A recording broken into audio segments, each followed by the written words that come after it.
The inspiration for songwriting.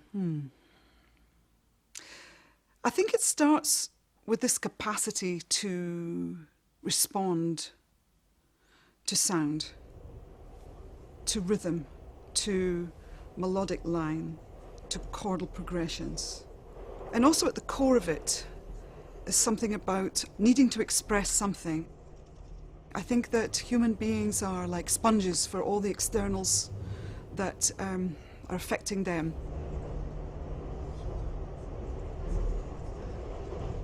Sometimes I get ideas, they just come into my mind, and it could be when I'm waking up, or it could be when I'm in the back of a taxi cab. That's a very good place to be. Why?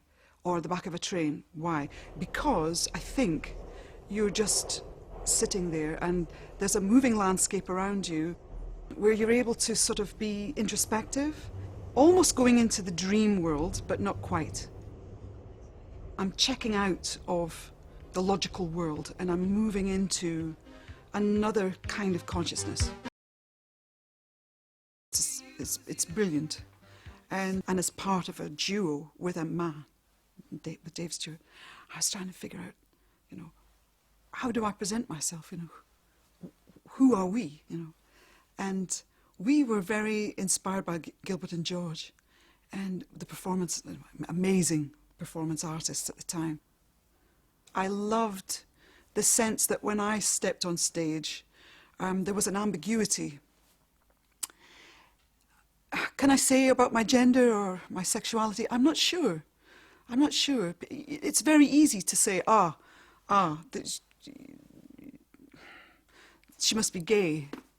But I'm not gay, and that was interesting to me. Well, because I'm wearing a man's suit, it doesn't mean I'm gay. I'm using this form of clothing to assert myself and to be as good as a man and to sort of neuter down the kind of passivity of my own gender. I never intended to have an archive, but it started really in the 70s with the tourists. We were doing gigs and we were travelling and people were writing some horrific reviews and some great reviews and we'd be in the papers and I would cut out these little cutouts and stick them in a scrapbook, really just as a keepsake. An archive really is a retrospective, and I think that's what's lovely, because all through my life I've always been on to the next. So just to have the opportunity to take stock and have it held in a space that people can come to and see the accumulation of all these things in one space is almost like a big breath for me. It's like I can look back and go, that's part of the essence of a part of my life, and I can share it with people, and that's quite a unique thing.